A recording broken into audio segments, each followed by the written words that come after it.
Corinthian Aleph, or 1 Corinthians, chapter 5.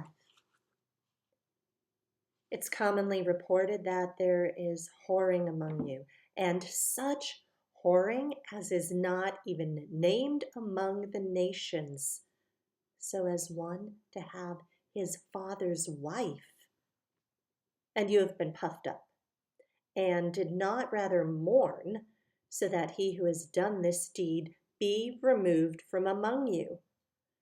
For I indeed, as absent in body but present in spirit, have already judged the one who did this as though I were present. In the name of our Master Yeshua Messiah, when you're gathered together, and my spirit, with the power of our Master Yeshua Messiah, delivers such a one to Satan for destruction of the flesh, in order that his spirit be saved in the day of the Master Yeshua. Your boasting's not good. Do you not know that a little leaven leavens the entire lump? Therefore, cleanse out the old leaven, so that you are a new lump, as you are unleavened. For also Messiah, our Pesach, was slaughtered for us. So then let us celebrate the festival, not with old leaven, nor with the leaven of evil and wickedness, but with the unleavened bread of sincerity and truth.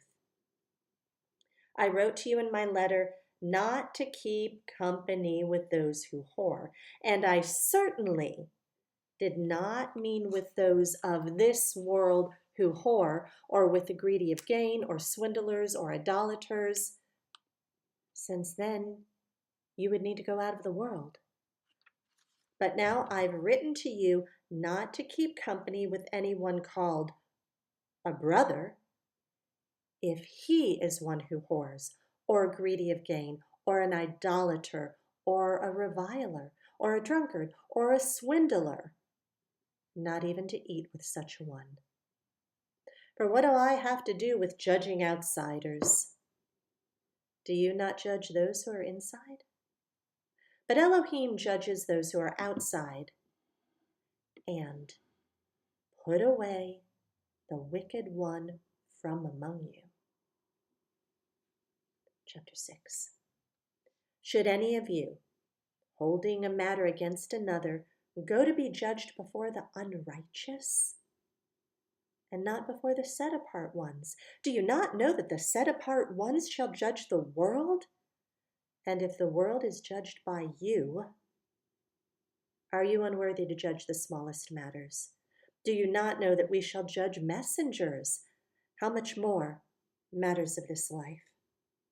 If then you truly have judgments of this life, do you appoint them as judges who are least esteemed by the assembly? I say this to your shame. Is it so that there is not a wise one among you, not even one, who shall be able to judge between his brothers? But brother against brother goes to be judged, and that before unbelievers. Already then, there's a failure with you, that you have lawsuits among you. Why not rather be wronged? Why not rather be cheated? But you yourselves do wrong and cheat, and that to your brothers. Do you not know that the unrighteous shall not inherit the reign of Elohim? Do not be deceived. Neither those who whore, nor idolaters, nor adulterers, nor effeminate, nor homosexuals, nor thieves, nor greedy of gain, nor drunkards, nor revilers, nor swindlers shall inherit the reign of Elohim. And such were some of you, but you were washed, you were set apart, but you were declared right in the name of the Master Yeshua and by the Spirit of our Elohim. All is permitted me, but not all do profit. All is permitted me, but I shall not be under authority of any. Food for the stomach and stomach for foods, but Elohim shall destroy both it and them. and the body is not for whoring, but for the master, and the master for the body. And Elohim, who raised up the master, shall also raise us up through his power. Do you not know that your bodies are members of Messiah? Shall I then take the members of Messiah and make them members of a whore? Let it not be. Or do you not know that he who is joined to a whore is of one body? For he says the two shall become one flesh. And he who is joined to the master is one spirit. Flee whoring. Every sin that a man does is outside the body, but he who commits whoring sins against his own body. Or do you not know that your body is the dwelling place of the set-apart Spirit who is in you, which you have from Elohim, and you are not your own, for you were bought with a price. Therefore esteem Elohim in your body and in your spirit, which are of Elohim. Chapter 7. And concerning the matters you wrote to me, it is good for a man not to touch a woman, but because of whoring, let each one have his own wife, and let each woman have her own husband. Let the husband render to his wife what is her due, and likewise also the wife to her husband. The wife does not have authority over her own body, but the husband does. And likewise, the husband does not have authority over his own body, but the wife does. Do not deprive one another, except with agreement for a time to give yourselves to fasting and prayer, and come together again, so that Satan does not try you because of your lack of self-control. And I say this as a concession, not as a command, for I wish all men were even as I myself. But each one has his own gift from Elohim, one in this way and another in that.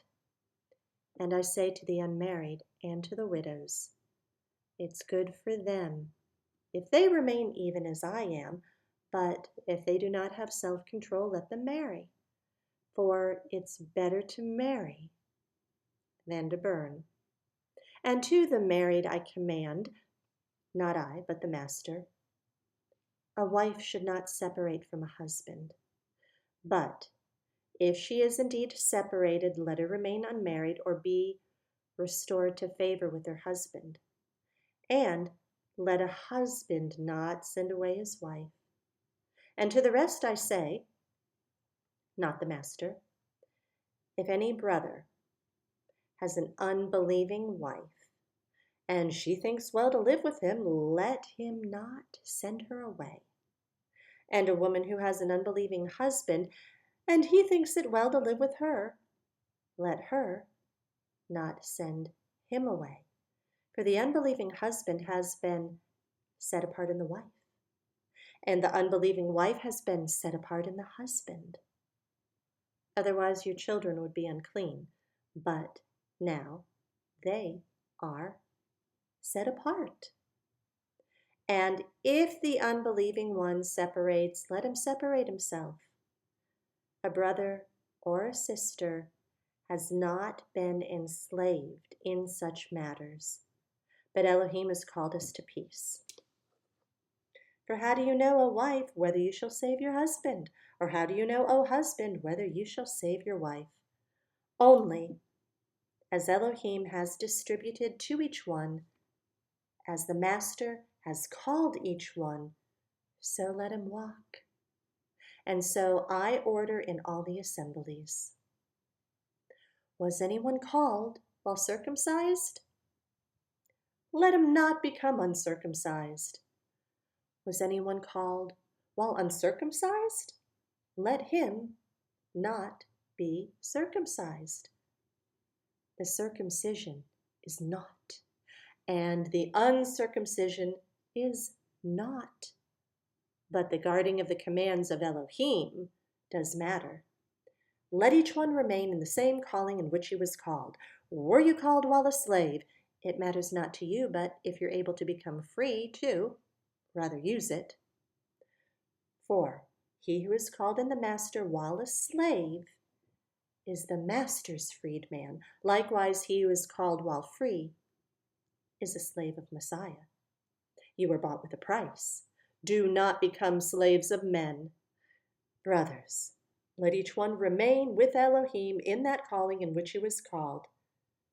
And concerning maidens, I have no command from the master, but I give judgment as one whom the master in his compassion has made trustworthy.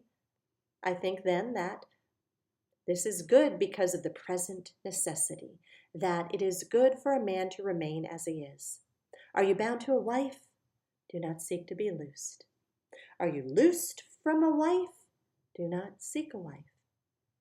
But even if you should marry, you've not sinned. And if a maiden should marry, she's not sinned. But such shall have pressure in the flesh. But I would spare you. And this I say, brothers, the time is short, so that from now on, even those who have wives should be as though they had none, and those who weep as though they did not weep, and those who rejoice as though they did not rejoice, and those who buy as though they did not possess, and those who use this world as not misusing it. For the scene of this world is passing away, and I wish you to be without concern. He who is unmarried is concerned about the matters of the master, how to please the master.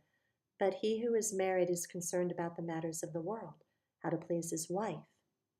There's a difference between a wife and a maiden.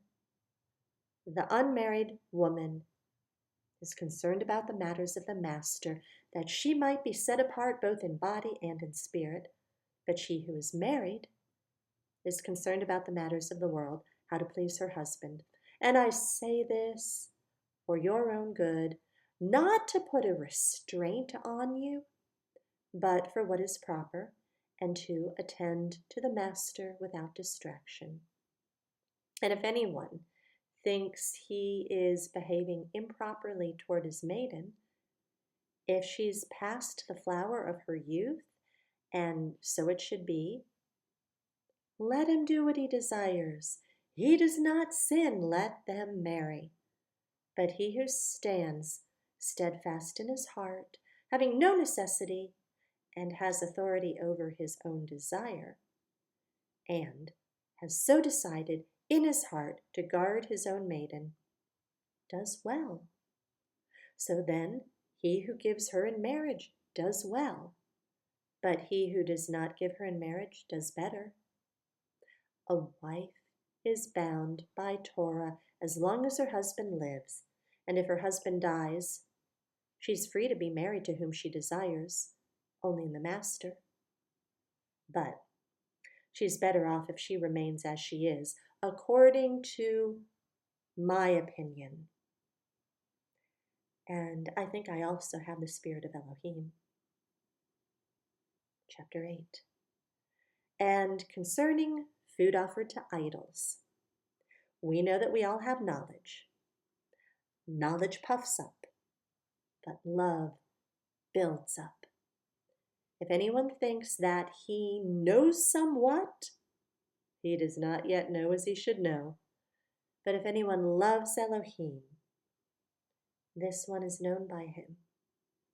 So then, concerning the eating of food offered to idols, we know that an idol is no matter at all in the world, and that there's no other Elohim but one.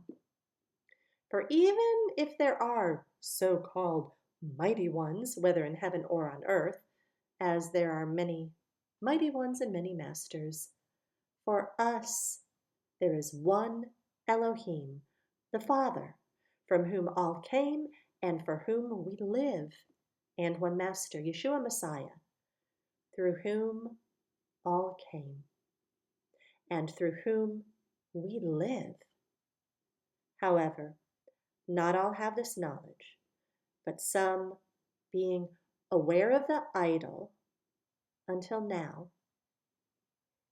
eat it as having been offered to an idol, so their conscience, being weak, is defiled. But food does not commend us to Elohim, for we're none the better if we eat, nor any worse for not eating. But look to it, lest somehow this right of yours becomes a stumbling block to those who are weak. For if anyone sees you, who have knowledge, eating in an idol's place, shall not his conscience, if he's weak, be built up to eat food offered to idols? So this weak brother for whom Messiah died shall perish through your knowledge. Now sinning in this way against the brothers and wounding their weak conscience, you sin against Messiah. Therefore, if food makes my brother stumble, I'm never again going to eat meat lest I make my brother stumble.